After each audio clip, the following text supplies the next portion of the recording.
individual and collective achievements stem from this simple fact that given opportunity, we are a people who will seize it eagerly and make a better future for ourselves, our families, and those who will follow.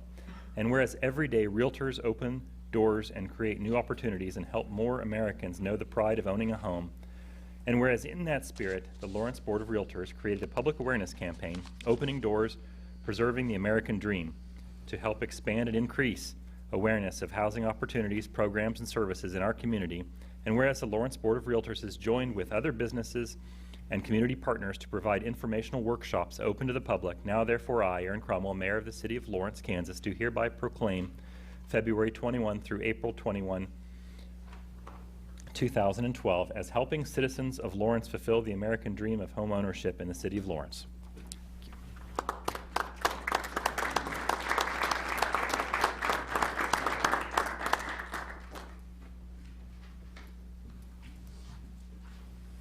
We'll move on now to our consent agenda. All matters listed on consent are considered under one motion and enacted by one motion. There is no separate discussion of those items. If separate discussion is desired, that item will need to be pulled off of consent to be considered separately. Is there an item on consent that a member of the commission would like removed for separate discussion? Is there an item on consent that a member of the public would like removed for separate discussion?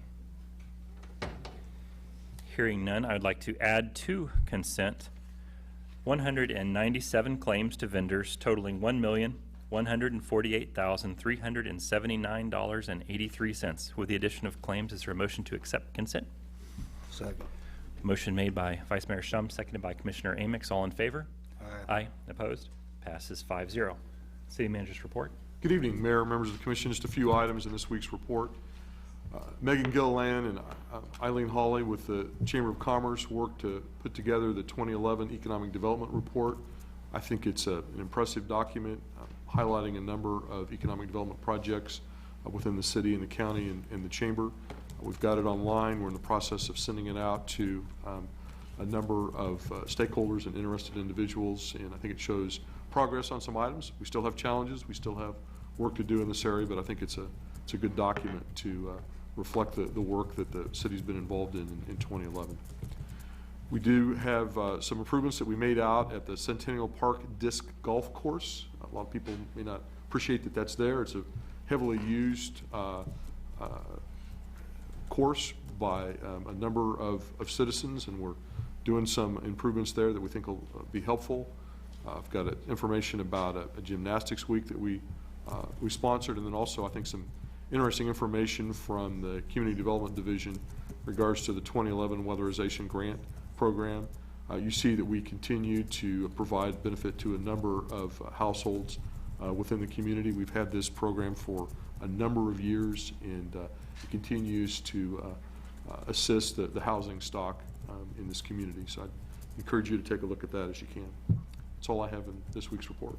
Thanks. I just the Economic Development Annual Report's well done and informative and well laid out, and compliments pass my compliments on to that, and encourage anyone who has an interest in that area to pick up a copy or click on the links that are provided here and check it out. There's some good information about what we're doing. Questions for Dave? Just one. Dave, on the weatherization grant program, did we use all the grant that we had, or was that pretty well it was 30 homes that applied for it, or? I believe so, Commissioner. We sometimes have a contingency that we use for emergencies when we find out that there is a problem with a particular property. I don't know that we have I don't really know what the level of the contingency is or fund balance, but we can get you some information on that. But it's a continuing program, so the money we didn't use in one year, we're able to roll over for future work. And I know that when there is a waiting list, we follow through on that and work through on certain property. But we'll get you some information about what that fund balance is. That's a pretty typical amount that take advantage of it, though. I think so. Yeah. Thanks. Very good. Moving on here to our regular agenda. First up, we need to conduct a public hearing regarding some sidewalk licenses. Good evening, Commissioners. I'm Jonathan Douglas, City Clerk and Assistant to the City Manager. I apologize I won't be here for your whole meeting tonight, but thought I'd present this item. Diane Tribaum will be filling in for me after I leave.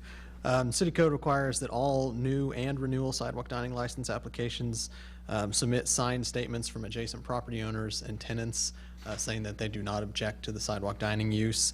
If applicants do not or cannot obtain such statements, the City Commission has to hold a public hearing and before the license can be granted, and that's what we're here requesting that you do tonight. The establishments listed there on the agenda have submitted their materials and paid for their license, and we were just waiting on this hearing before we approve the licenses. So that's all I have for you. Great, thank you. Questions? Is there public comment on this? I'm sorry, at this time I'd like to open public hearing. Any public comment on this? Second. Motion made by Vice Mayor Shum, seconded by Commissioner Amix. All in favor? Aye. Opposed? Passes 5-0. Public hearing's closed. Any other comments? Housekeeping measure. I move acceptance of these applications for sidewalk dining license. Motion for acceptance made by Vice Mayor Shum, seconded by Commissioner Carter. All in favor? Aye. Opposed? Passes 5-0. Thank you. Next, Briggs Automotive Site Plan.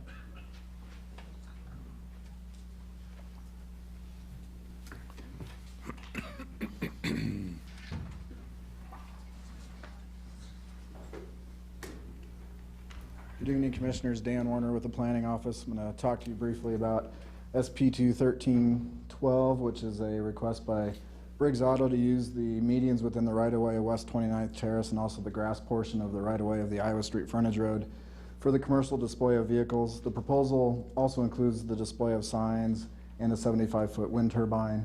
The image at the bottom here is the site plan for the project. This is the frontage road, Iowa Street frontage road here with Iowa Street, and then you have West 29th Terrace. The proposal is to display vehicles in this right-of-way portion of the frontage road, but not have signs on the light poles. I believe the memo talked about having signs in those light poles. The signs will actually be in the light poles along West 29th Terrace, where the applicant will reconstruct the medians within the right-of-way with pervious pavers in order to display vehicles and have new lights and car information signs on those lights. The proposal includes a wind turbine in the center part of the property to act as a focal point, and also an area marker with a car display sign at the eastern edge of the project facing Iowa Street. This aerial gives you an idea of the context of the area. This is predominantly a auto-oriented commercial area with automobile sales uses on both the north and south sides of West 29th Terrace. And this area also has access to Iowa Street via the frontage road, so this is a bit of a unique area.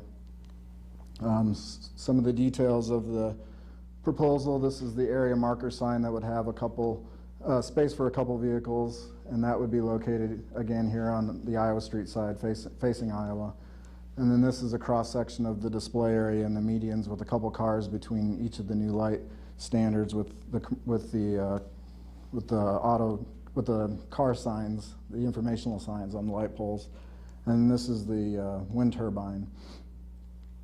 The project is a use of right-of-way agreement that requires City Commission approval. This project was assigned a site plan so that staff could review the technical issues of the project. Some of the identified issues, which are in the memo that you have, the signs are not compliant with the sign code. To be approved as proposed, the City Commission would need to consider the signs as signs of community interest. The wind turbine is proposed to be 75 feet tall. The maximum height of the surrounding CS commercial zoning is 45 feet. And then recent zoning enforcement and site planning efforts have focused on keeping vehicle display out of street rights of way. Another identified issue is that the trees within the medians of West 29th Terrace act as street trees in lieu of street trees being placed on the adjoining properties. The city recently improved the medians and planted new trees. This project would remove those trees. And then the Iowa Street frontage road, there's an issue that remains that KDOT believes it controls the right-of-way. and it has indicated they will not approve the display of vehicles and signage in the right-of-way. The applicant does not agree that KDOT controls the right-of-way, and we're still trying to sort that issue out. Staff outlined 3 options for the commission to consider with this project in the memo. The first is to approve the request as proposed and to direct staff to draft an agreement to use the public right-of-way. The second is to approve the request with revisions to make the non-compliant elements code compliant, such as the signs and the wind turbine, and or permit only a portion of the requested right-of-way. And then third, deny the request and provide direction on whether the commission would entertain vacating West 29th Terrace to allow site planning private property. And as I indicated previously, review to date has identified the Iowa Street frontage road as KDOT right-of-way, and any approval by the City Commission would also need KDOT approval. But staff continues to research that matter. And with that, I'm complete, and I know the applicant would like to get up and talk. Any questions? Thank you. Questions at this time? Thanks.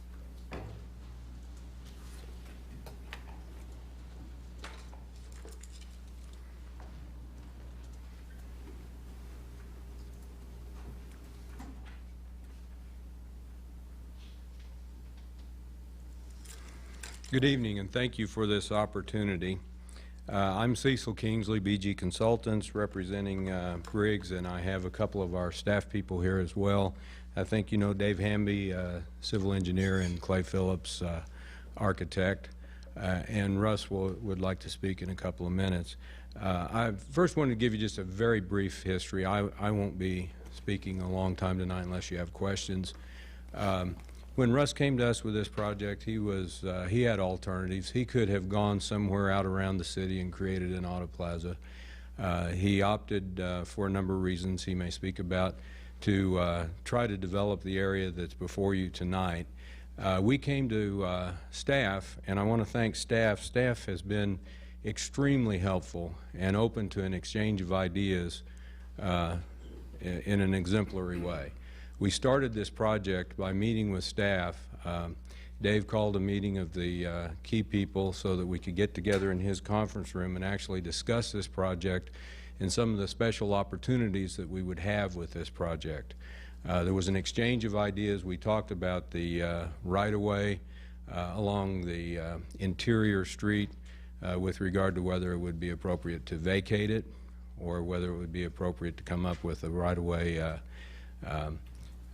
agreement for use that you see before you tonight. We've developed understanding for landscaping and the buildings and the signage and the basically all of the master planning elements of this project so that we could do something special with it. And what you have before you is a result of all of that coordination. There's still a lot to do on this project. There's a lot of little design elements to complete the details on. There's a lot of coordination to do.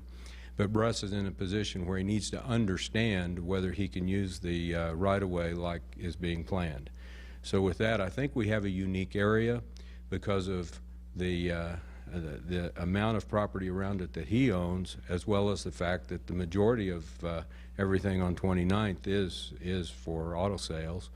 And this is an opportunity to do something that really brings people into this complex where they can use the facility to maximize what the facility's for.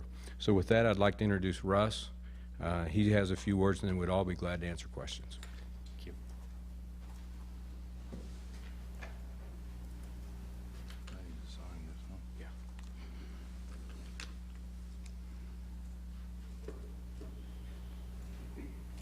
Well, thank you. I'm Russ Briggs with Briggs Auto Group. And I also want to thank the city staff. We've had several meetings with them and kind of discussed our ideas about the Lawrence Auto Plaza and what could be done with it. So they've been just real easy to work with. A little bit about our organization and where we came from. I started selling cars when I was in high school, and that's all I've ever done. And in 1987, we acquired our first new car franchise. And fast forward to now, We're up to 340 employees now. We have stores in Junction City, Manhattan, Topeka, and Lawrence. Average age of our employees is 37 years old. So we're a fairly young company, myself probably being the elder at 56. So I didn't ever think I'd make it to be the oldest guy on the block, but I am. But we're currently selling around 600 cars as an organization, and we understand what the auto dealer's job and our responsibilities are for the community, and we feel will be a good fit for the Lawrence community. We've got one of our general managers down there has been an employee of ours for over 20 years, and so he's very into how we take care of the customers.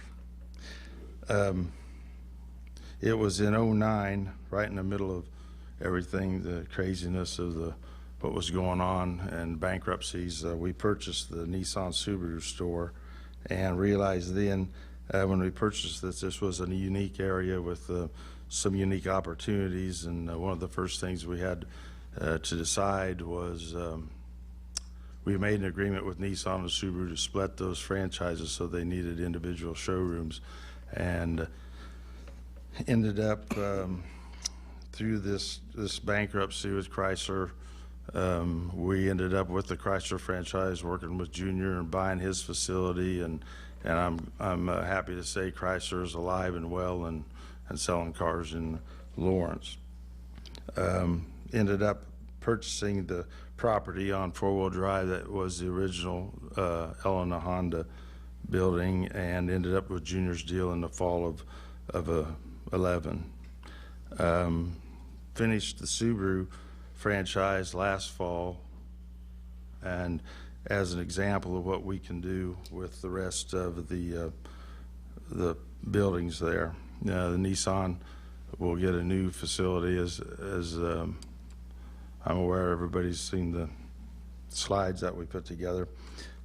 So it'll be a nice place for people to come and take their leisurely time looking at cars. A couple of things we have this similar in Manhattan is we have a line of dealerships similar to this one. It's currently creating about $4.5 million a year in sales tax. So that's if our goals meet the goals there, that's what we're going to be able to do in Lawrence. An interesting stats that we ran across last September, the 2 previous years, we came in July to Lawrence and of '09, and so basically 2 years after that, we ran some sales tax numbers then, and 57% of the sales tax collected here in Lawrence is from out of the Douglas County. So what we have to remember is, you pay your property tax at point of registration, but the sales tax is paid at point of purchase. So trying to create a nice, seamless place for people to do business is in everybody's interest, the city, us, and actually the other dealers in the same market. So with that, I'm willing to answer any questions that anybody would have from anybody in the room. It's whatever we need to take to questions we need to get answered to get 100% approval on this. Thank you.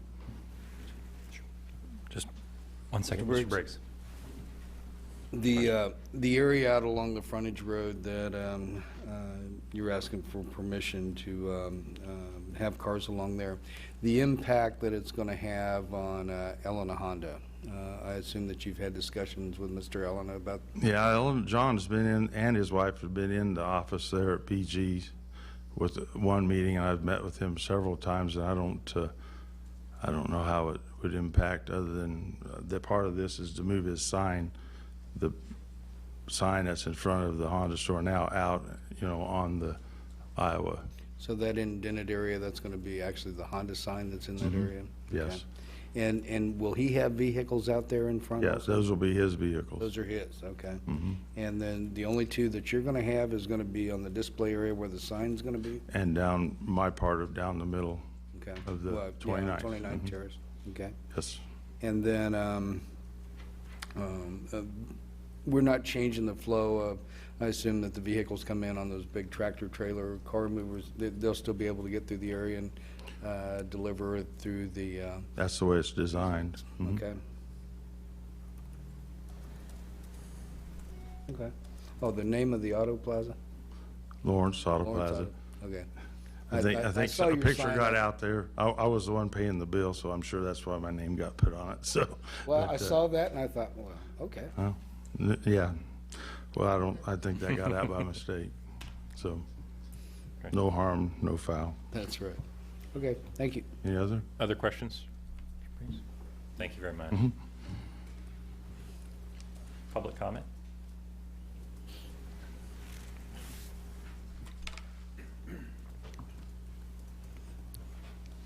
Question of staff, Sure. since nobody jumped up. Go for it. Dave, Scott, I don't know who to ask first on this, but I was talking to Cecil before the meeting about the area to the north and to the south of the ingress egress from Iowa Street onto the frontage road. There is south of that turn in to the frontage road from Iowa, that is easement. Is that right? It's platted as easement, yes. As an easement. And to the north of there, that's right of way. And so what is, how does our role change in, just so everybody understands it, how does our role change in allowing the use of a right of way versus an easement? Well, it may not change conceptually depending on how this issue is vetted out with research of various agreements that the city has with KDOT and as the frontage road developed, for example. I think like many approvals granted by the commission or staff that's on a state highway, it may need both local approval and state approval. This may be one of those issues. We're not certain. We haven't had the time and meetings with KDOT to understand exactly what we have here in terms of that frontage road. But in any event, whether it's right-of-way or easement, it may have, KDOT may have some authority in there, and we have to have the meetings to discuss that and decipher what those issues are, and then analyze this matter. Yeah. But it sounds like, as we understand it today, we know it at least takes local approval. It may take state approval, at which time we'll go seek that if the commission grants its approval. Okay. That answers that. Great. Good evening, Mayor. My name is Jane Eldridge, and I'm here because we've had a couple of calls regarding the use of rights-of-way, particularly on major highways. We represent a number of retailers who are very interested in this project and interested in the precedent that it sets. And in looking at the staff report, the staff has asked you, if you approve this, to make certain that it's only this area and only this situation. We would put before you that the ability to have visibility for one's products, particularly on major highways where you have speeds in the 40, 45 mile an hour range, is very important. And while we applaud what Mr. Briggs and his company is doing, we do not want to have others forgotten in the process. And we would expect and hope to have similar treatment for those who will follow. Thank you very much. Thank you. Further public comment? Okay. Back to the commission. Questions?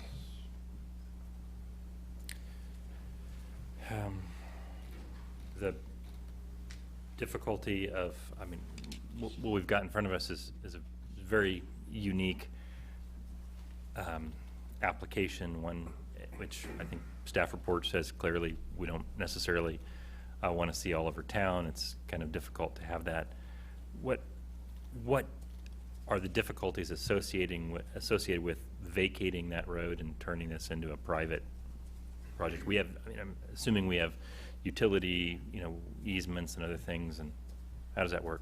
Right, there would be a process, a hearing process to vacate the public right-of-way. We would, of course, want assurances that we want to maintain the vehicular and pedestrian connectivity of the corridor, even if it's turned back over into for private use. We could do that through easements, public access easements, and for vehicles and pedestrians.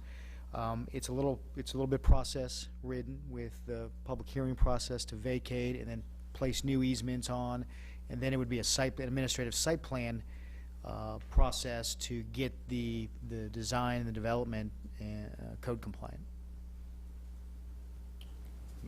Nothing other than time and whatever, it's not. Yeah, we would need to talk to KDOT if we keep the frontage road aspect part of it.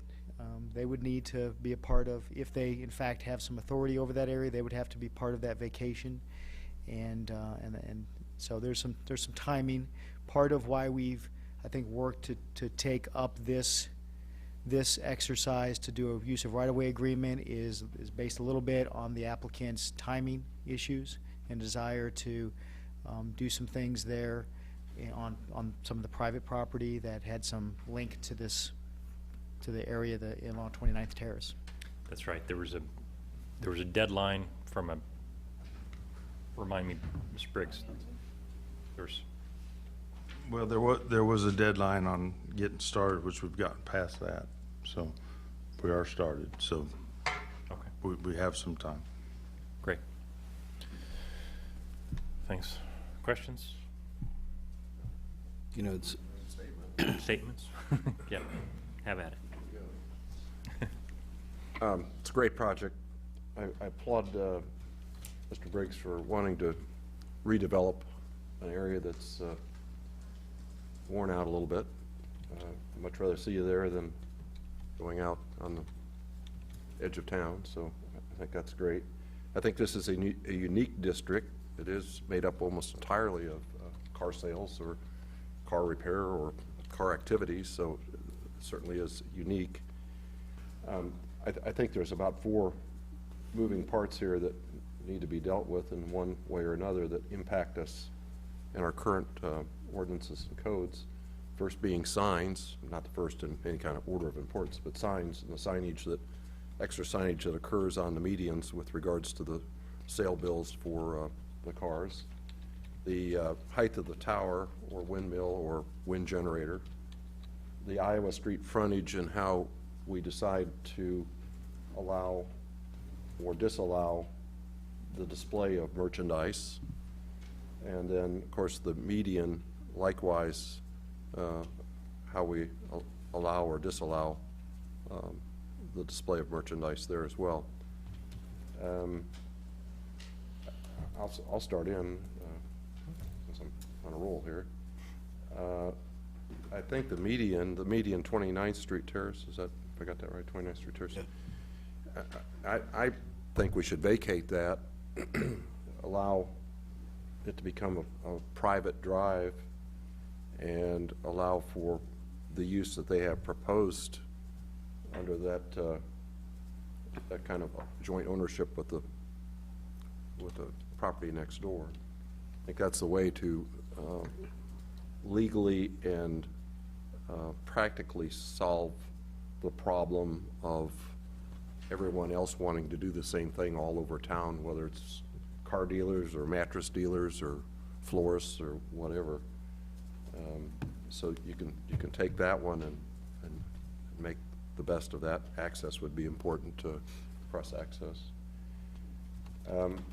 The windmill, the generator, I know it's a little bit taller than our development codes. I don't really have a problem with that, as long as it is just for the generation of electricity from wind.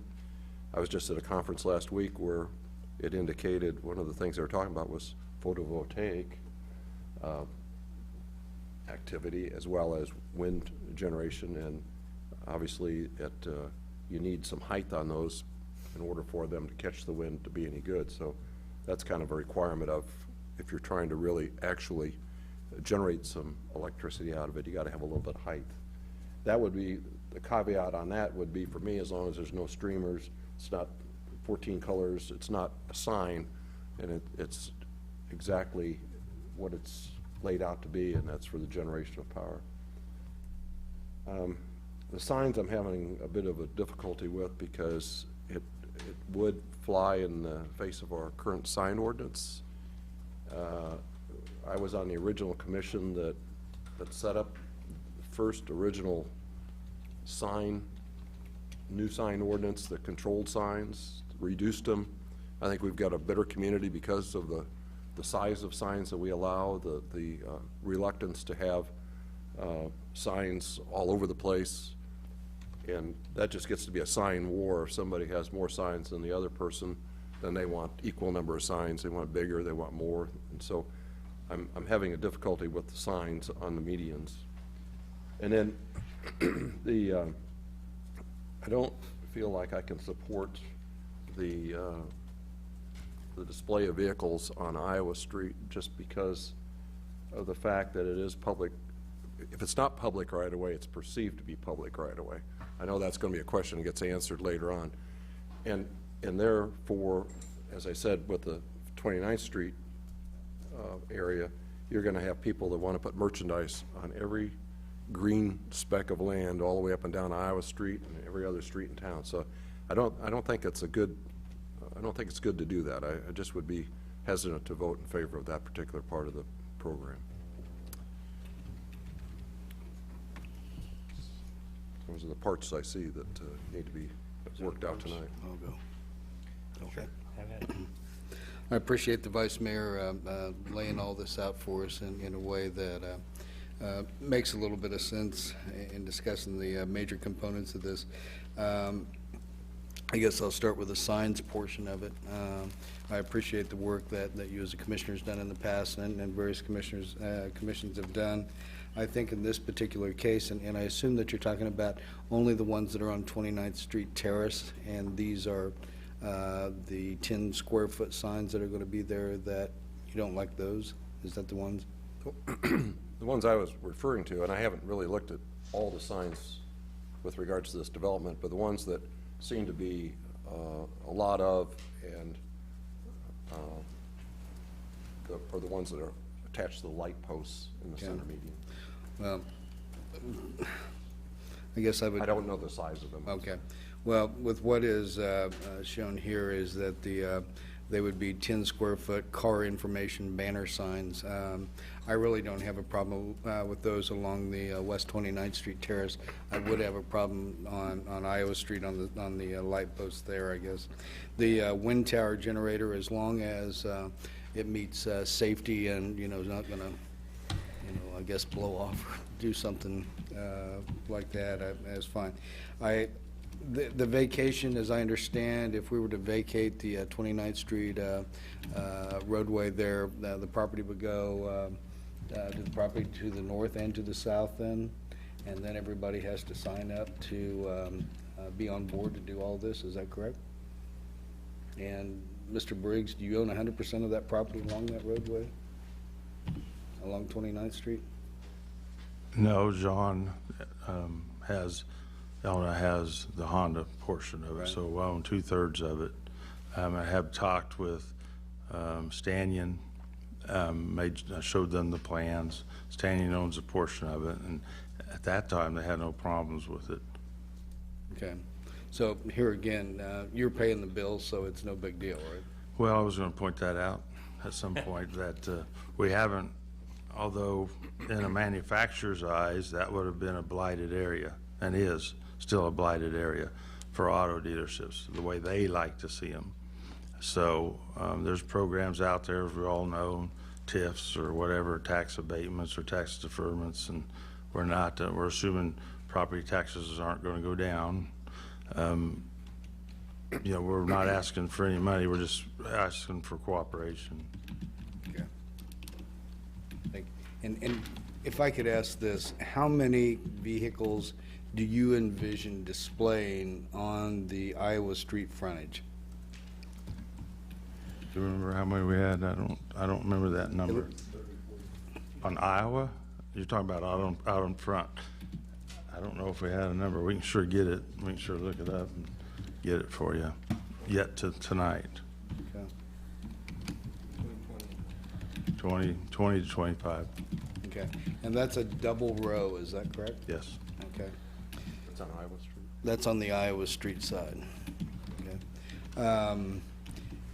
You know, I really don't have a problem with the you know, putting the pavers down and the new lights that be along there. I don't really have a problem with that. But what is the number that really needs to be there for display purposes? I mean, is it 20 and 25? Does it have to be that big of a use? That large of a number, I guess? That would be nice. And that would be, we're in the car business and we're trying to display cars, but we're not going to put them in there where you can't see the sides of them. You know, I am embarrassed I don't have that number, you know, but do you know how many you have on your front row? At the Chrysler store, right, you know, that lines up, that would line up with this same row, which is already displaying car. You have 20, so yeah, it would be 20. But 15, we'll put a limit on it, I guess, put a number on it. Okay. Yeah. When we looked at master planning, I want you to all kind of know where we started from. When you look at master planning the whole area, because of what we already have, if you envision where 29th Street Terrace would intersect Iowa, if you go south of there, they're already out there. If you go to the north, then they're backed up. So we were trying to master plan the whole area where it looked uniform. It was important, and I think might still be important if you follow what we're talking about here, so that we can make this thing look uniform and make it all look like it's one auto plaza, to get something out there so that we can line that up straight across there. When we originally came to you, or came to staff, we actually thought that was KDOT right-of-way. I'm thinking we should still treat it like we would have in that process, and the process that we were going to approach if that was KDOT right-of-way. Now, we've come to believe it's, I'm convinced it's an access easement and not right-of-way, but KDOT still will lay claim to that access easement. So I think what we need to do, and what our original plan was, to get together with staff and go to our friends at KDOT and talk with them about the use of this and what makes sense. I would propose that we still need to do that in the event that you want to move forward with that. So whether it's right-of-way or easement, I don't want to take KDOT out of the process, and I would like for us to all be, you know, have consensus on what we want to do there. So that's kind of a history on where we got to today, and whether it's 20 or 25 vehicles, it's kind of consistent with what you see on the south, except with the new design for the pavers and such. So kind of give you a history on where we started with that. Okay, and Cecil and I appreciate that, because there's no way that I want to take KDOT out of this, because as I understand that they're going to have a claim on this one way or another in the decision-making on this process. So I guess, you know, I don't mind us looking at staff and KDOT and the applicant here, looking at an acceptable level of display along the right-of-way there. And Mrs. Eldridge, I want you to know that I take, you know, your comments to heart. I know that, you know, by saying this, that there may possibly be other applications.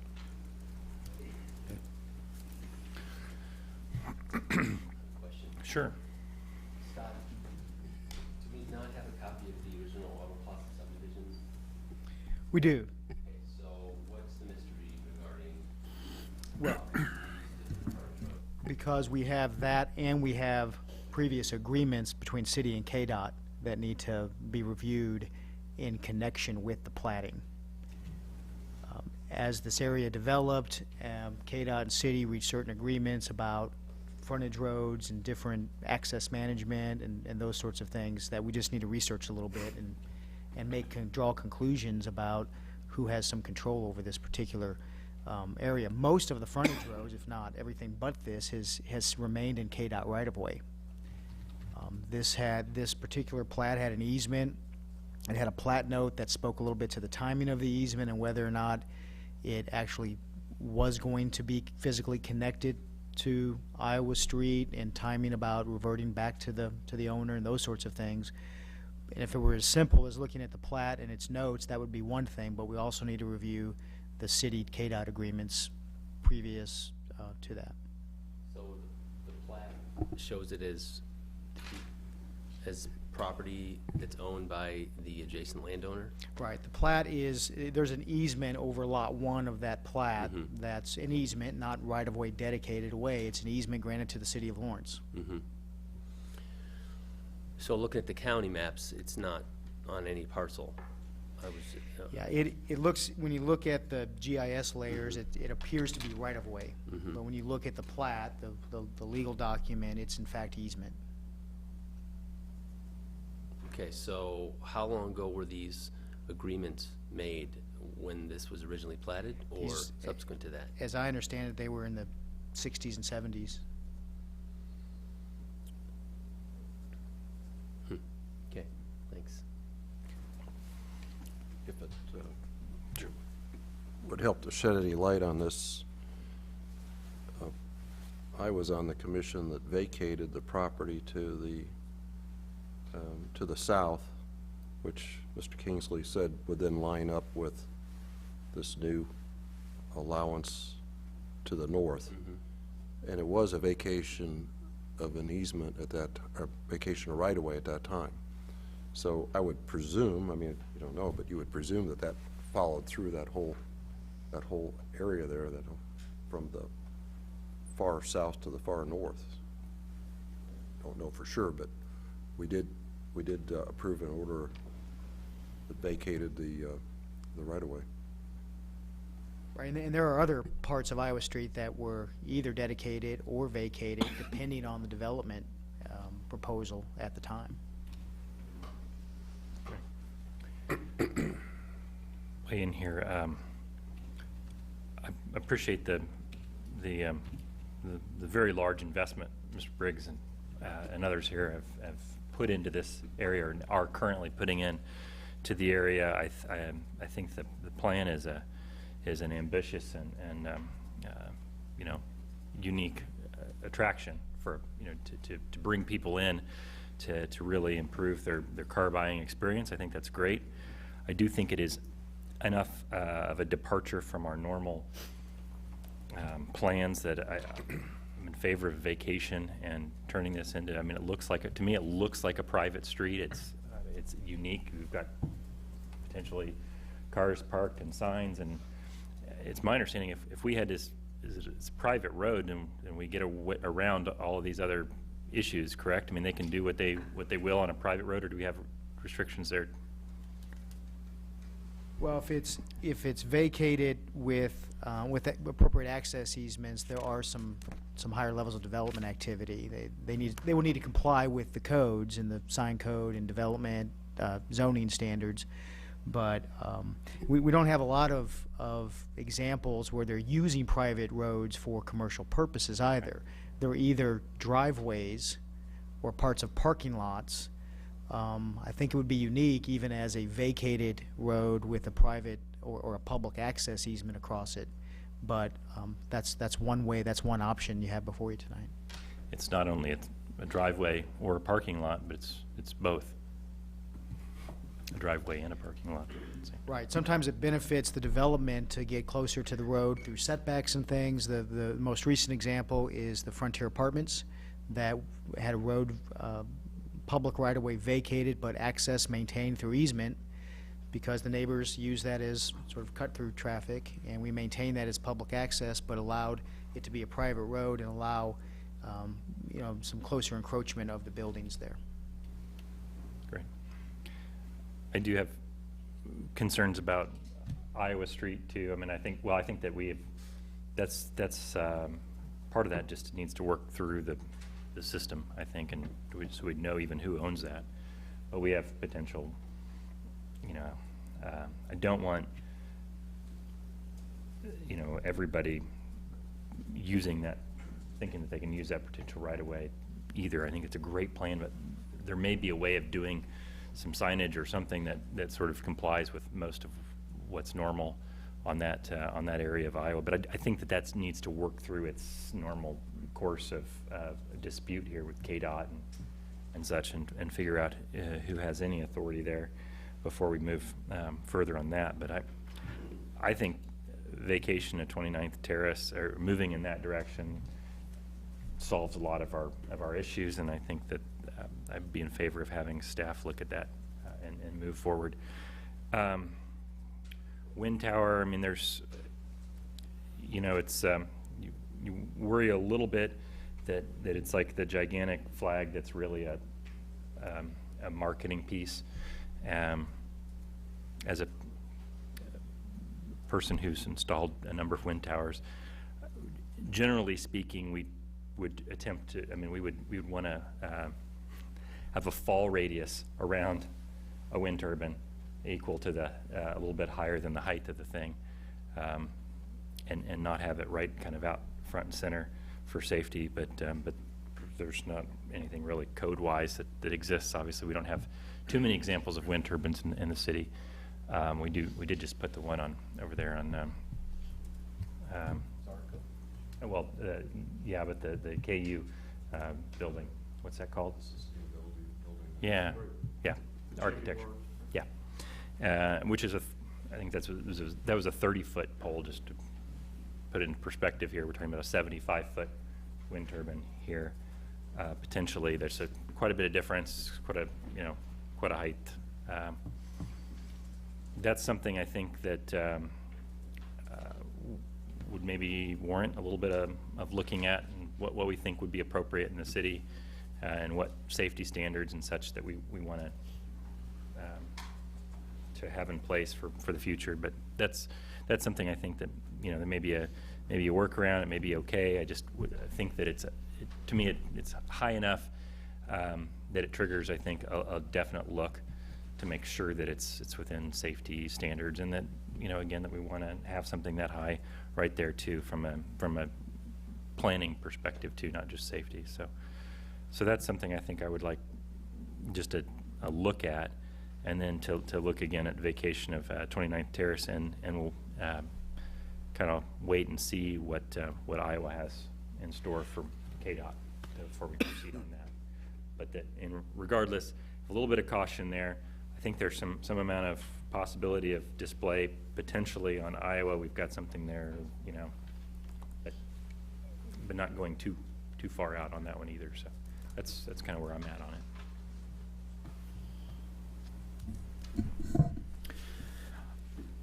Kind of taking them, not necessarily in order, but one by one. The vacation at 29th Terrace to me also makes sense. And I know that in the end there's probably, Scott, because it's a connection to the other street there, I'm still not sure. It's mostly just, it'd be cut through traffic that has other ways of getting there.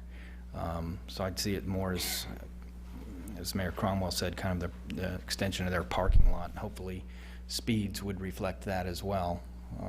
Hate to see too much cut through traffic going through if you're gonna have people walking in and around, but I think vacating that makes sense as well.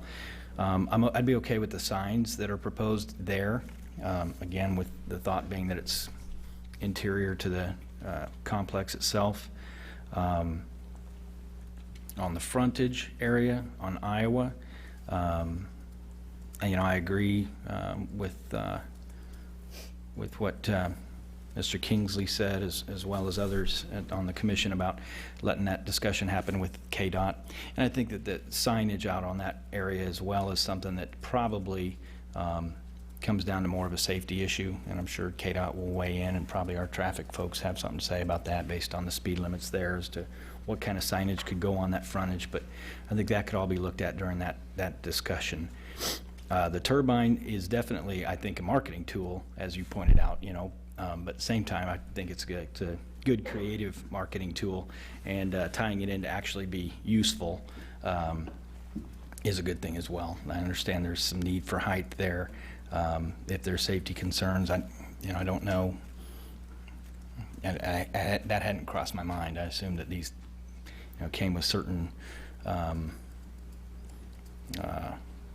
regulations as far as how they're installed that would address the safety itself versus maybe the fall radius. So I don't know. That's kind of a new one to me, but I agree we'd need to double check on that.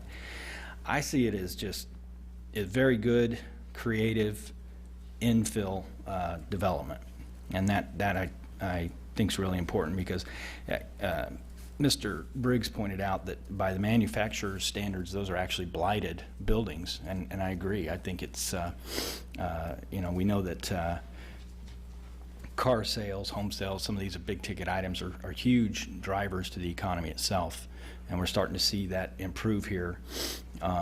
But one of the terms that I learned through this process is called pump-in, and that is the Johnson County and Shawnee counties, people that are going there, buying the cars, and then registering them here locally. We don't have those exact numbers, but I think we have an issue with, and it could have to do with the fact that it's somewhat of a dated dealership. This creates some new energy, and I think potentially stops some of the auto sales leakage that we've got happening. That said, I want to see all the car dealerships do well for that reason, and so very sensitive to the comments made about others wanting to look at ways to step up their game as well. And I would anticipate if we do this that we will see others doing that. Granted, though, we're looking at unique characteristics, and there will be unique characteristics no matter who's coming forward, you know.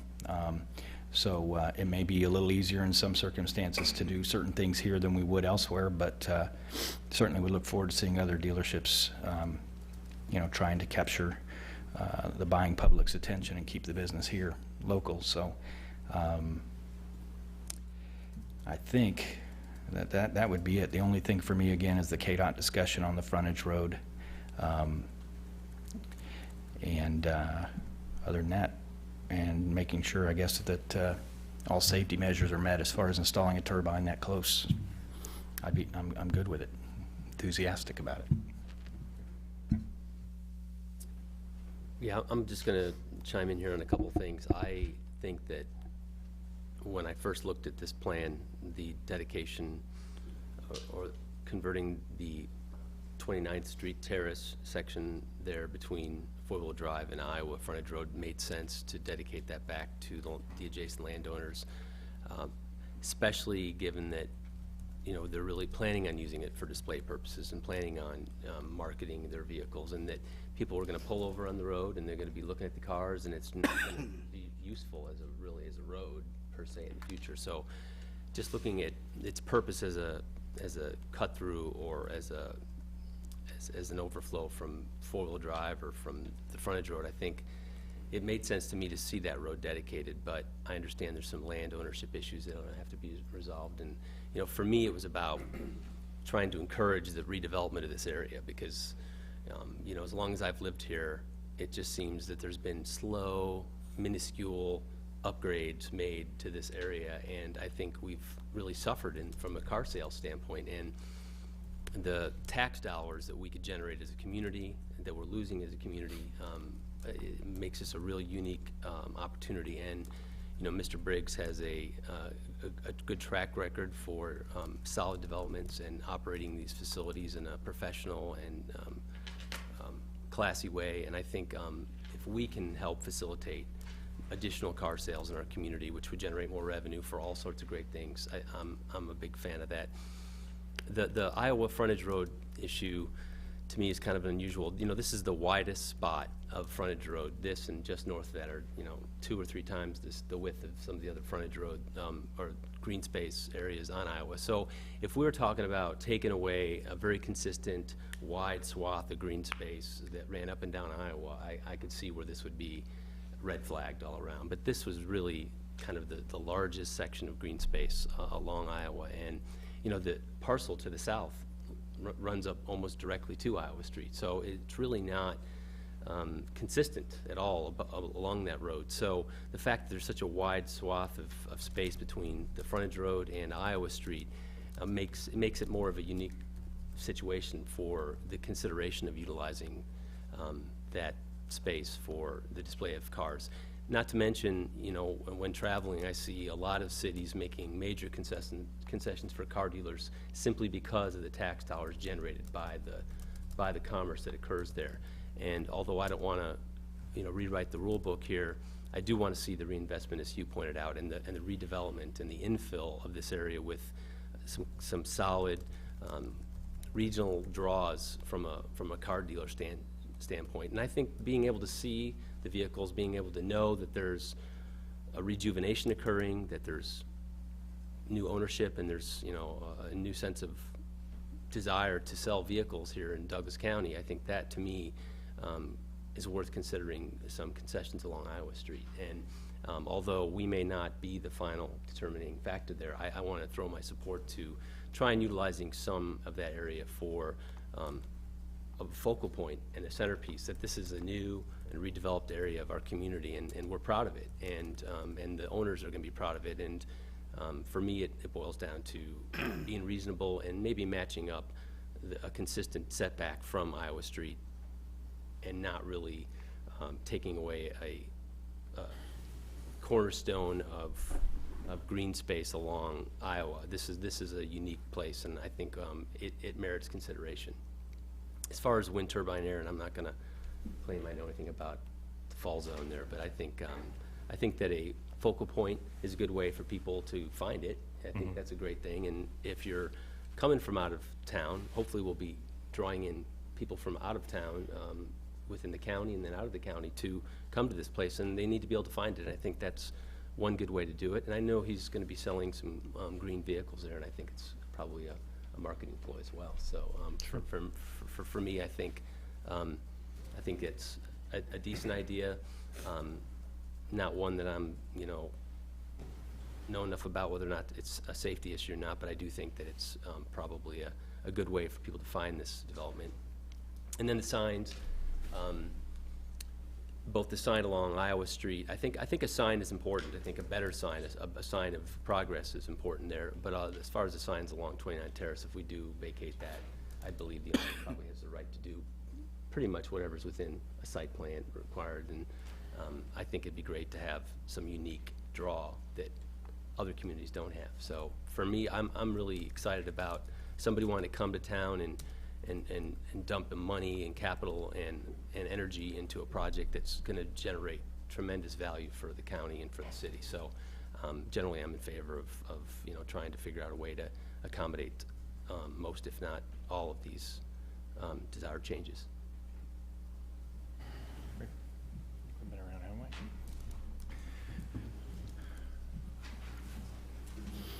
And I just to clarify too, wind turbine, you can do it safely. I just want staff to make sure that we are looking at it and understand kind of what we're, in order that it's done right. I just, obviously this isn't something that we're used to doing every day. We haven't done anything this big in town at all, and there may be some considerations there to think about, and we need to do that.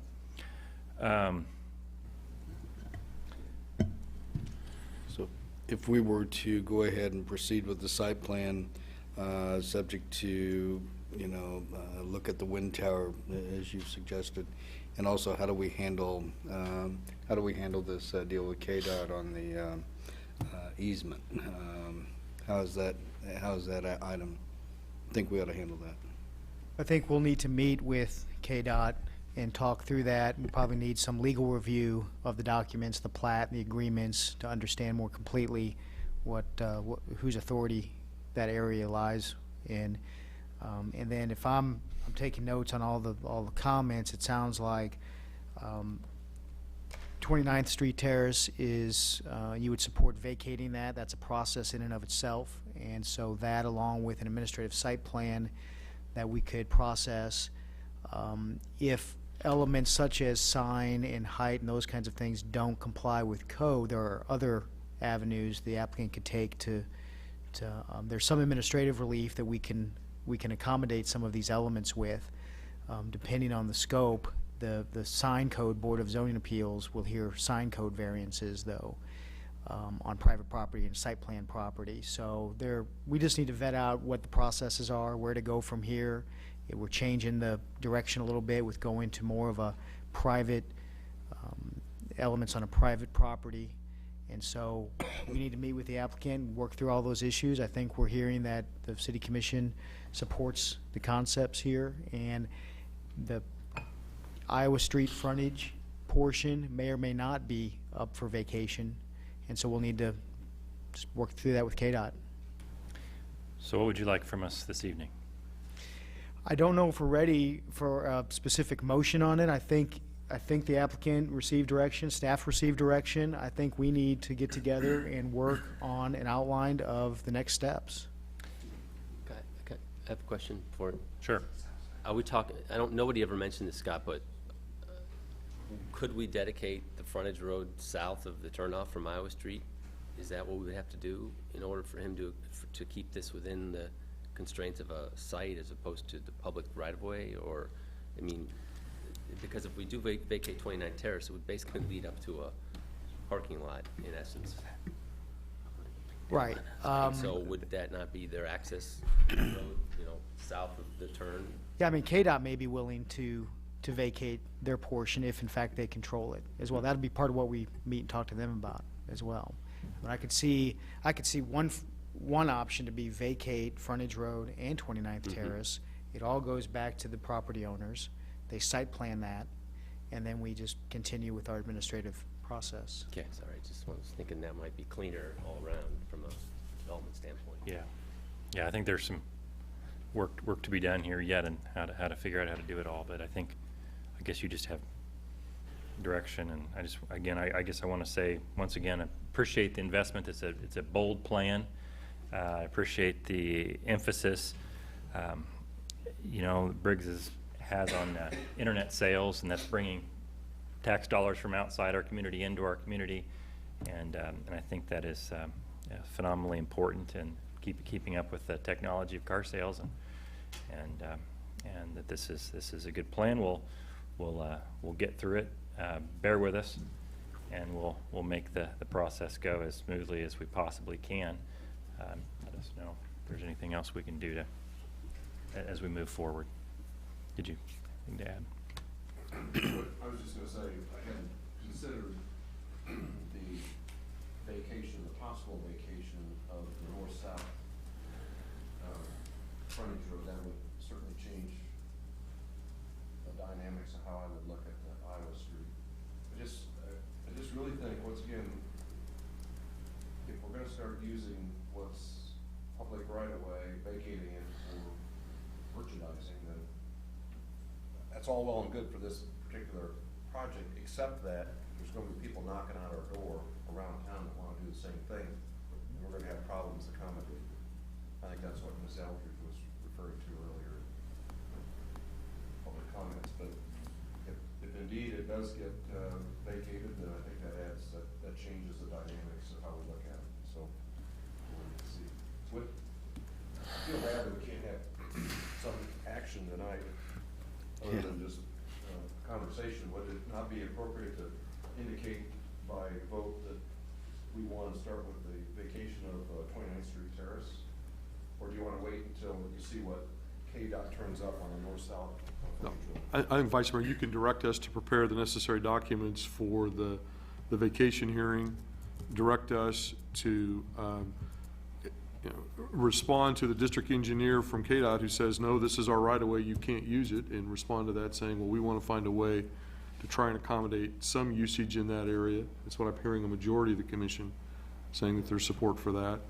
There's support for the wind turbine that obviously meets all codes, but that's just part of any type of approval as well.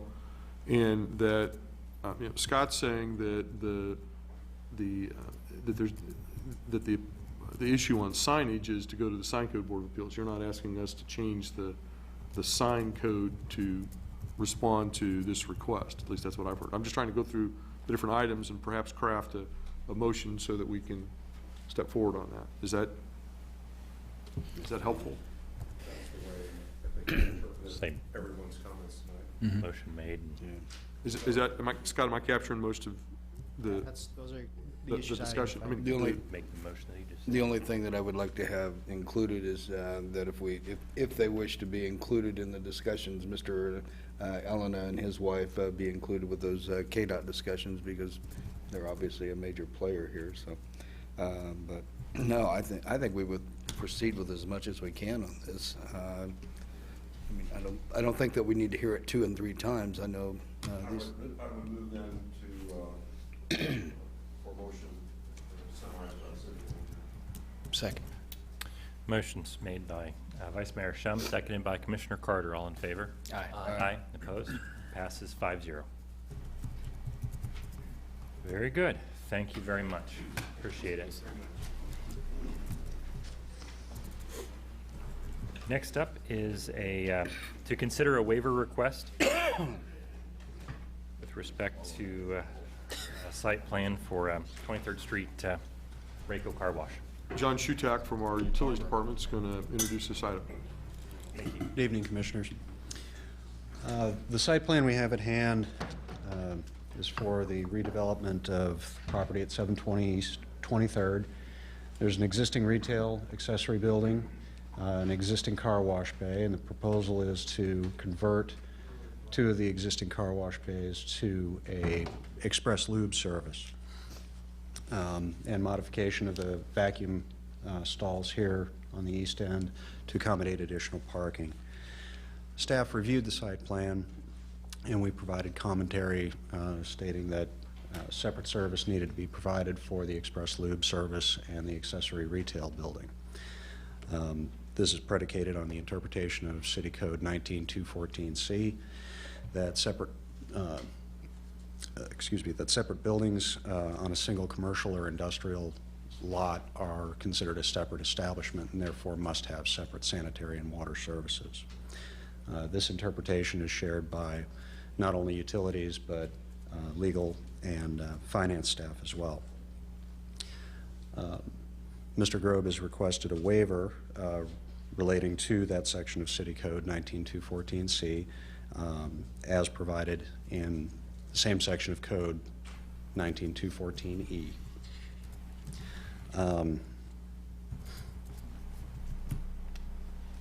The reasoning for this section of City Code is to address issues that arise from changes in ownership, either through a formal division of the property or sale of individual buildings, conflicts between landlord and tenant, that type of thing. These challenges include the long-term ownership and maintenance of the shared service line, damage that can be incurred to separate establishments due to a service line failure, as well as billing disputes that are related to water issues or water usage. Dean has made the case that this presents an undue hardship to the project and that it, as an existing condition, it should be allowed to remain. Staff do recognize that there are cost implications related to providing separate service. However, we also believe that there is value to be seen in performing those improvements in conjunction with the other site modifications, as future costs are likely to not decrease but increase. Mr. Grobe is present this evening, and I'm sure he would welcome the opportunity to address Commission. Other staff are present as well. Planning Director Dan Warner is the staff planner, as well as Randy Larkin and Tony Wheeler from Development Services. Do we have I mean, how common is it? Do we have a second structure on a site? Is this something that happens quite frequently? And if so, do we have other examples of granting waivers for this requirement? Typically, with a commercial lot, there are 2 possibilities. It's either lotted out and there's individual buildings on a piece of property, or you have a large establishment such as Kohl's, Bed Bath & Beyond. That is a single lot under one ownership with multiple buildings. So the instance does arise where you're providing separate service lines to individual buildings that are currently reside under one ownership. And have we granted waivers or exceptions in the past, or how frequently? Do you have a feeling for that? Honestly, I do not. I mean, 7 years I've Philip Jashelski, Assistant Director Utilities. In the 7 or so years I've been here, we have not had the request or granted a request for a similar instance. I believe we've actually had 3 in the last year, 18 months, where a property has site planned and made changes where these modifications have been made. I believe those were referenced in the memo. But I have not been a party to a waiver granted for this particular section of code. I said about the last 7.5 years or so that I've been here. I haven't had the request either, though. okay. To clarify, this instance does come up. However, we don't typically receive, as Philip said, a waiver request. There were a couple of instances mentioned in the memo that we provided, but we did not receive a request for a waiver from that requirement with any of those developments. Mayor, so as long as this remains under a single ownership, we don't really have a fear of this, correct? It's only if the property is going to be split in the future and you're going to end up with a couple of different owners, is that right? No, sir. No. It has to do That is one possibility in the future. The property can remain under a single ownership and have multiple owners of buildings. That is something that would not come through the normal planning and development process. We would never even know about it. If the property were divided through the subdivision process, then it would come through planning development services through the normal development process. And we would see that and have the opportunity to correct the situation at that point. However, if the building simply changes hands, that's not something that's presented to city staff.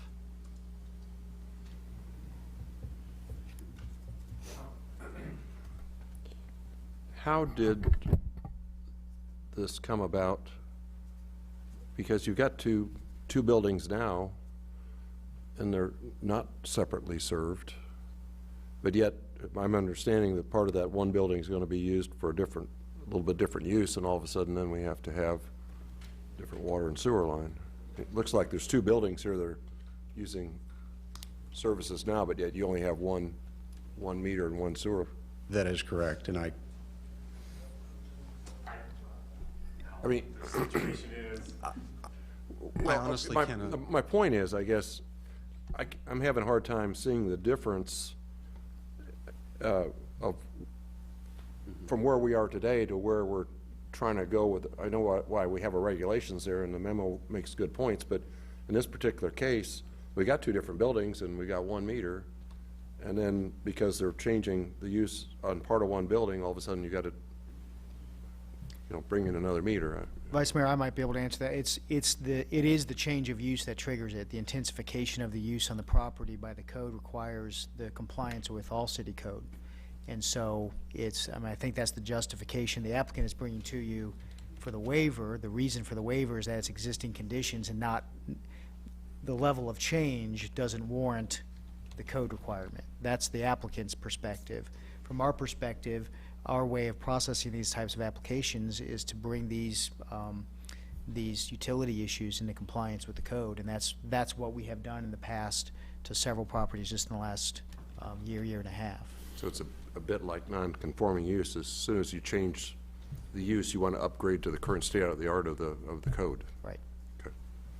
I was having a little logic problem there. Sure. So, Not unusual for me, though. yes, thank you. Okay, so you consider this an intensification of land use in what way? The use is going from a bay or two of the car wash to the more the retail use of the oil change service. Seems all pretty similar to me, but it's just to change it all, or is it the is your, I guess, is it the rule triggered by the intensification of the land use or any change to land use? No, a minor change to an existing use. If the use weren't changing and there was changes to the existing building, the bays or something like that, I would argue that it wouldn't be this code requirement. It's the change of use to that new use. It's the new use of the retail oil service use that is triggering it in the utility code, as I understand it. And is there not currently an oil water separator or an oil sand filter on the property? The applicant's saying no. Okay. So, They have pits where the Right. sand is cleaned out, but no. but not an oil separator? no oil, Yeah. So, Which this is shown to be incorporated into the new. Yeah. So I guess what I'm trying to say here is, my interpretation is, we're getting an improvement to the property in that, you know, we're gonna be filtering and, you know, hopefully reducing the stress or the contaminants flowing into the city sewer by the installation of this, and hopefully reducing the impact on our wastewater. And the fact there's not one there, I mean, I'm sure you know, there's a huge amount of contamination that occurs in inflow into the sewer from car washes, because it's, you know, everybody comes in and washes their car off, and whatever goes in there ends up going down the drain. If there's not an oil water separator, then it's going in the sewer. The sand may be filtered, but, I mean, for me, it's kind of an improvement to what we as the city have to deal with, which is the effluent coming from the site. And it seems kind of like they're going to improve a situation that probably should have one to begin with, and probably decreasing the amount of traffic and vehicles that are being washed, and changing it to an oil change place, which is going to have all of the environmental controls in place to limit the impact on the sewer. So, I mean, I was just kind of thinking that it's probably a good thing that some of these changes are being made, and I hate to make it more difficult when you're talking about what I consider is less vehicles, less traffic, less intense, probably just a different change. But that's just me. So Yeah, there's some positive. Probably need to also hear from the applicant I wanted too. to make sure I understood what was there first. So that's why I asked the question. Oh, yeah. Could I ask one more staff question? Sure. please? So, the way I read this is that we're trying to bring our codes, or bring our properties up to date, up to speed with the current state of our code. And the only real value, I think I read through this, is if the property gets sold and all of a sudden one building goes to one person, another building goes to another person, you got one meter and you've got issues. But is there, aside from that, is there other than those two things, trying to get to the highest level of the code as it's written right now and the ownership, is there something else that is there that we should know about? Well, under its current site plan state, you've got two distinct businesses. You've got a retail and accessory shop, and then an express lube.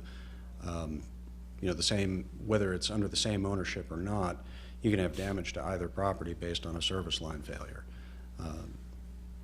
So you're looking at that liability for either the express lube or the retail building. If they have independent service, then they're responsible to maintain their own service lines. Any damage that is suffered is the sole liability of the occupant, tenant, or owner.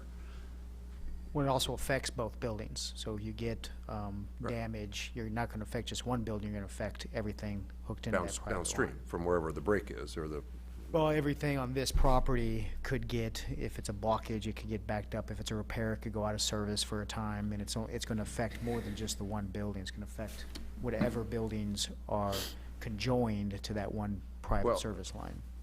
I'll wait till after, thank you, I'll wait till after we hear from the applicant.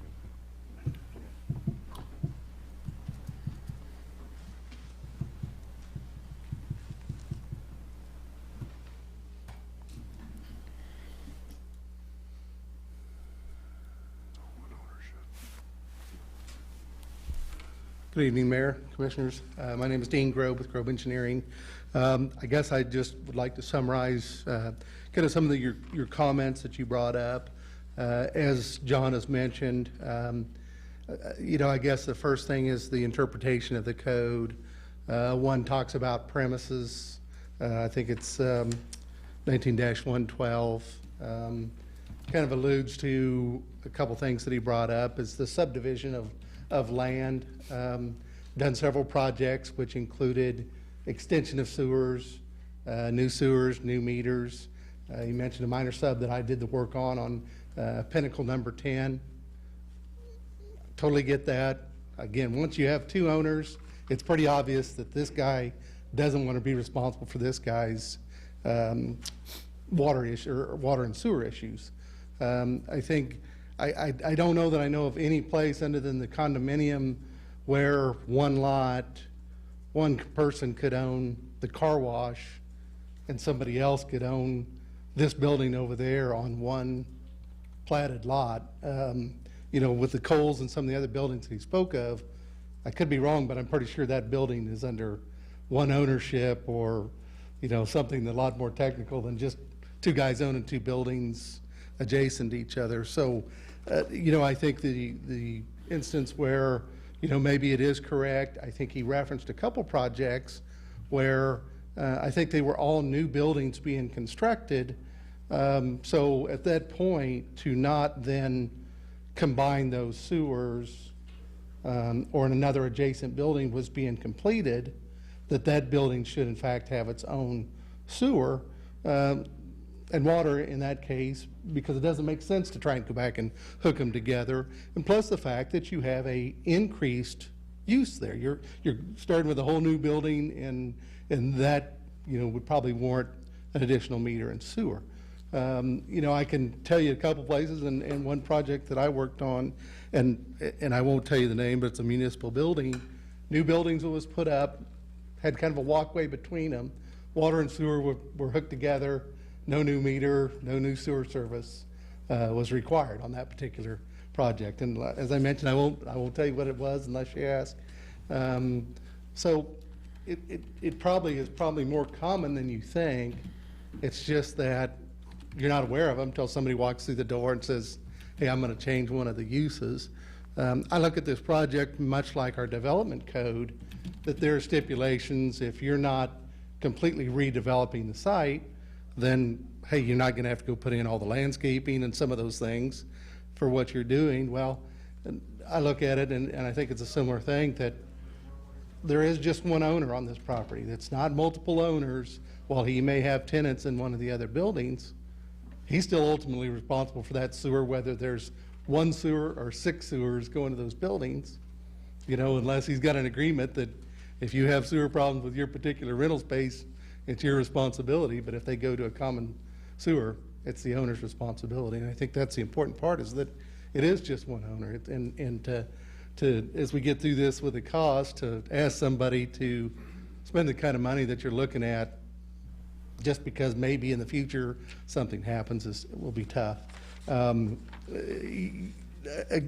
backing up a little bit to the development code, I think that's maybe a bigger issue that we can't deal with here this evening, because we can all agree to disagree on what a commercial establishment means, whether that means one building, 2 buildings.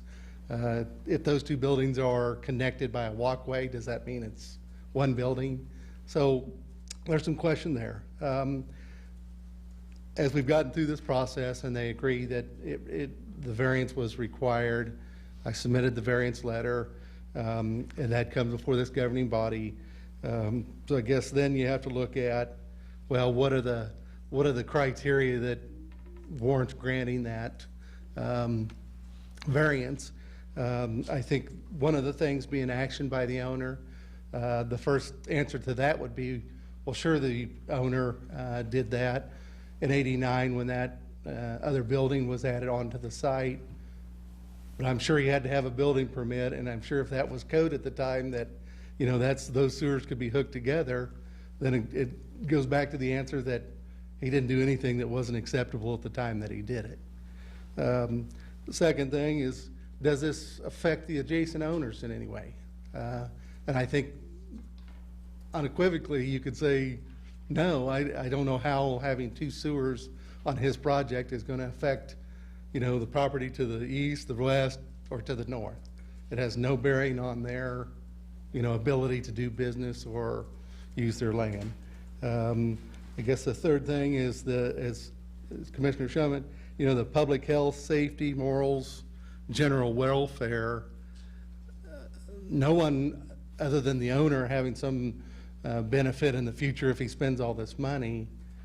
is going to be improved by having now 2 sewers hooked onto the existing buildings on the structure. And I guess the last thing being unnecessary hardship. And as you can tell from the memo you got, we always have to be a little careful of just putting dollars as the main hardship. But as you can tell from the proposal that you received from the utility department, it is a significant dollar amount. And unfortunately, the length to tie the sewers in is more like 140 feet instead of 105. So very quickly, that number exceeds $20,000 just for the purpose of having separate water and sewer services.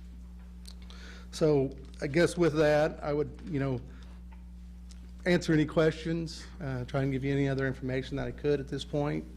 I'd be happy to answer any questions. Dean, in addition to the costs, 20,000 plus for the improvement or separating the sewer lines there, what other costs are incurred? I assume that this would be additional funds that are financed as well. Yeah, they would have to be incorporated into this project. And okay, so there's financing costs. There's financing costs. There's engineering costs. I mean, I've got in excess of a day, just in emails and conversations and evaluating opportunities and interpreting the code and letters and meetings, and then being here tonight. One of the things that I guess even get to the point of one of the items on the fee is the development fee, which I understand it. The system development fee of as we do more development and you put more of a tax on the infrastructure and the utilities, someone has to pay for that. In this number, I don't see how a system development fee should come into the equation here, in that, the site is pretty well developed. By gaining another water meter isn't going to allow him to, develop a whole bunch more property. So that development is now it's just splitting in half. Yeah. His ability to use water and sewer. Right. And one of the things that, it goes backwards a little bit, but his use will be less by reducing it by 2 bays. The quick lube will, in essence, use very little water compared to car wash bays. So the overall taxing of the infrastructure will be less. Right, thanks. And you'll be buying less water from the city? Unfortunately, that's the drawback. But the water that we are buying is now being run through an oil and water separator. I appreciate that, yeah. Other questions? Thank you, appreciate it. And I'm sorry I didn't mention this up front. Many of you probably know Roger Henry, who originally owned that car wash and has owned several of the car washes around town, has now been sold to Paul Ohlert. And the reason for my site plan is for Paul, who wanted to buy the property. So as you're wondering how the Roger Henry, Paul Ohlert question comes up, that's what's going on. Thank you. Thank you. Public comment? Back to the commission. Any questions or comments? I think we Well, we're had seeing, a pretty good amount there. we're seeing a sizable investment. Yeah. As Commissioner Dever and others have brought up, we get this oil and sand separator, which is something that we haven't had on that site to take care of, that infiltration. I'm not sure that the use of the property is increased by getting my oil changed more than I wash my vehicle, but maybe it is, I don't know. And Dean makes a good point. I don't see harm to the adjoining properties by just keeping the one line, for the water and the sewer. I don't see it. So I think in this particular case, I could support the granting of the waiver based on, I think we're better off in the end, as Commissioner Dever explained, with this oil and water, or oil and sand separator thing. I agree. I think we're looking at a 10% price increase in the total. I mean, this isn't like it's a point something % increase in cost in order to go along with with our regulation here. 10%, that's pretty steep. And ultimately, I think the city of Lawrence is better served by having that oil separator in there. I think that most of the utility department would probably agree that they'd rather keep the oil out of our sanitary sewer. So I think ultimately we benefit by granting a waiver on this. The issue of if one building should be sold to one party and another to another person, or the original owner keeps it. I mean, there's always a due diligence when you're buying property, and it's up to the property owner to disclose situations that are deficient, and it's up to legal representation to ferret that out. So I don't think that that's a problem. The part of the fact that the staff was saying, if something happens to building A and building B is behind it, then both buildings are suffer the cause of damage. It's still, I mean, I think the property owner's willing to accept that situation, because otherwise they'd put in a separate water meter. They'd say, let me put in a separate water meter. So I don't think there's anything that would come back on the city there. They're accepting the fact that they're playing a little bit higher game of poker than if they want to split their chances and sewer and put meters in both of them. So I think there again, the property owner is the person who's taking the risk on it, not the city. So. I agree with all the comments made. I guess I'm a little I don't know if concerned's the word, frustrated perhaps that this is before us, to be honest. You know, if we're making an interpretation, and I can understand once it's brought to the legal department, I have no problem with them making their, determination or interpretation. Why it goes to legal though, and this requires all of this, is kind of beyond me. It's infill development. We're not asking the owner to spend this kind of money and have this delay because we're benefiting the community in any way, or we're protecting the community in any way. I think that we even mentioned that in our presentation that we thought the value to the client was to do it now versus later. But that's for the client. I mean, that's the owner's risk. I mean, I'd save money doing it now versus later, but if it's something he doesn't have to do, why are we having him do it? I think it comes down to, when it comes to making an interpretation, for me, I think has been said here, they're improving the conditions there with this. They're investing in the community. They're investing in infill. We're making an interpretation that's just being difficult on a small business owner here. I can understand the frustration. I can understand the perception that's created from these kind of things, and I apologize, but I do not see how this could come before us, and I'd really like to see us start taking a look at some of these things and making common sense decisions versus putting people through this kind of bureaucracy.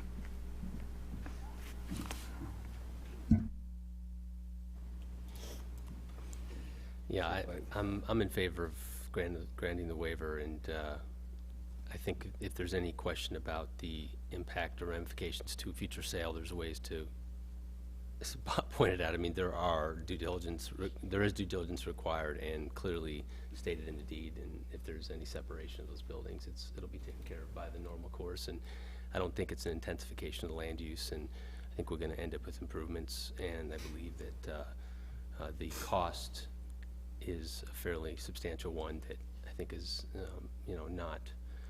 does not benefit the city nor the landowner or the adjacent landowners dramatically, and frankly, I'm with you. I think this seems like a more simple process, or seems more black and white to me, but I guess I'm just liberal when it comes to this kind of thing, because I believe that we want to see improvement and redevelopment of these kind of properties and investment in our properties, and I completely understand we have rules and we need to follow them, but I think our interpretations could be better on this one. No. Last comment. Sure. And it's in Commissioner Carter, I appreciate your comments.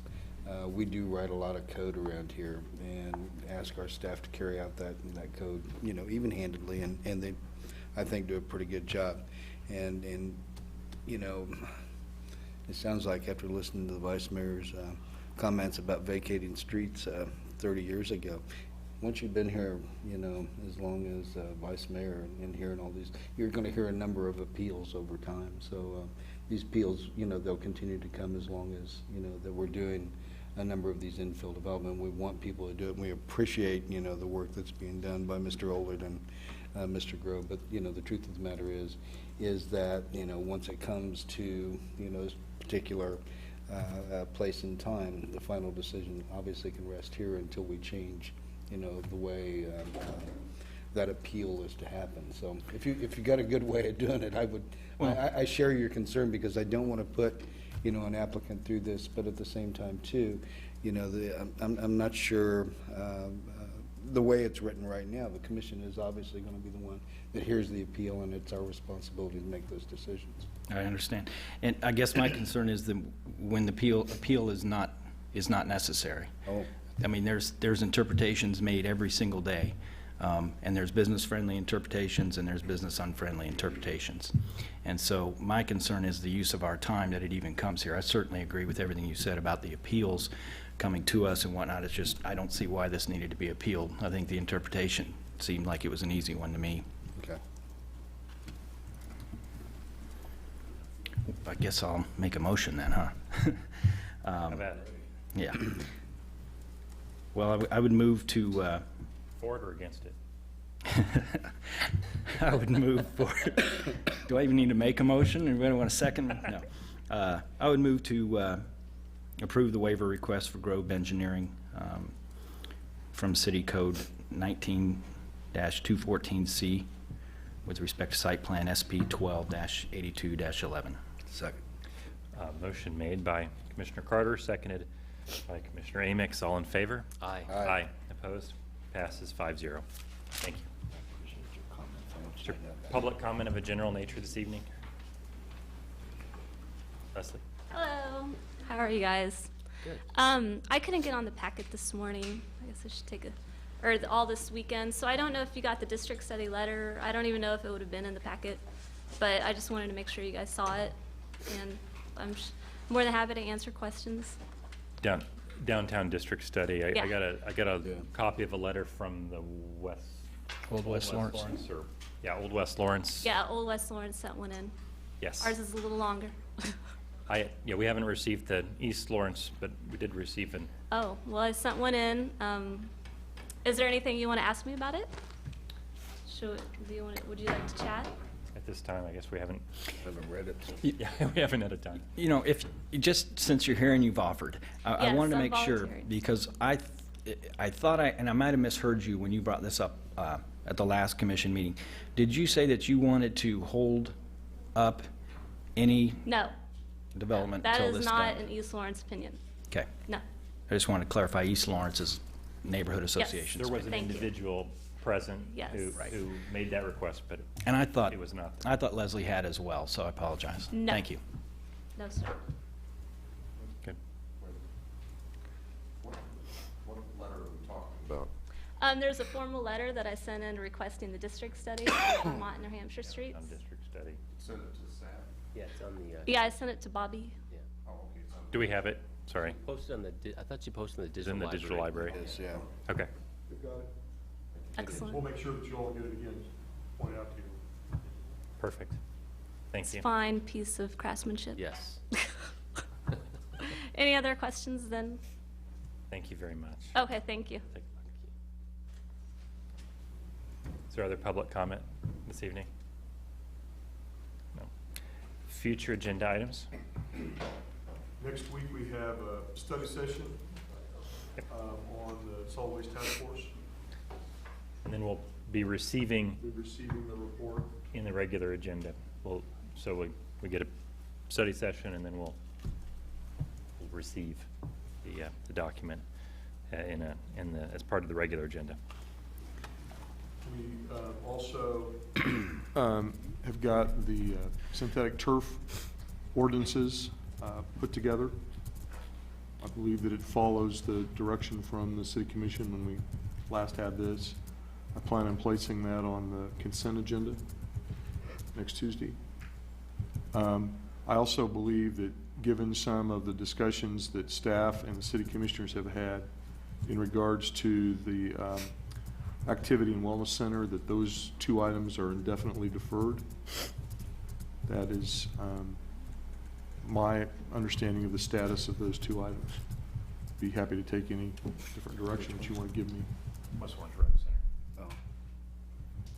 Yep. A question, going back to the solid waste recommendation. So we're having the study session, and then when we receive it that evening on the agenda, then it's open for public comment at that There will be time. public comment available. Yeah, not Okay. during the study session. That's Right. what we typically do, but there This will be. makes for a long evening. We got the study session early, and then we have, yeah, but But the action that will be considered that next Tuesday night is only receipt of that document, is that Well, correct? that's, I mean, obviously, that's up to the will of the body, but that's the anticipated, would be to receive and then to potentially to ask staff to prepare whatever it might be that we would ask them to prepare, document-wise or, you know, procedures and that sort of thing, but. We won't have any ordinances implementing anything on the agenda next week in regards to the solid waste recommendations. Yeah. Okay, great. Anything else? No, sir. Turf, I whatever. believe, Vice Mayor, you've indicated that you're going to be gone on March the 10th, is that correct?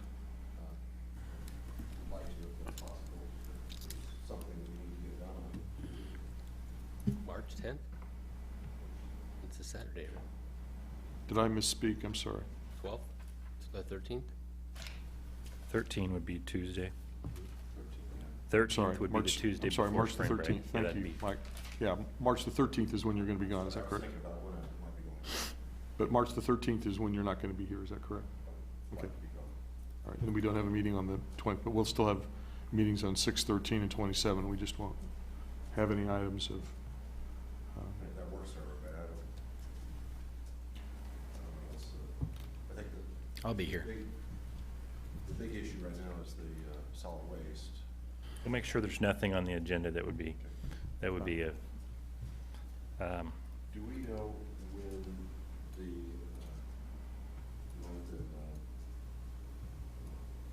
New Hampshire project's coming to us?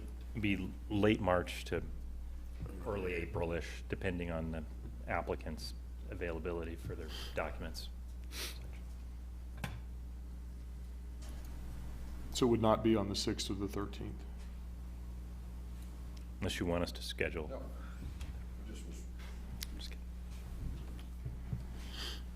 gotta That's have good. conflict in my life. Yeah, I know. It's always good to get a little extra. Like to keep that conflict high. Good enough. Okay, anything else? Where are we? Future agenda, anything else? No? Commission items? There's your chance for some more conflict. Okay, Calendar, I got one. commission? While we're here, You bet.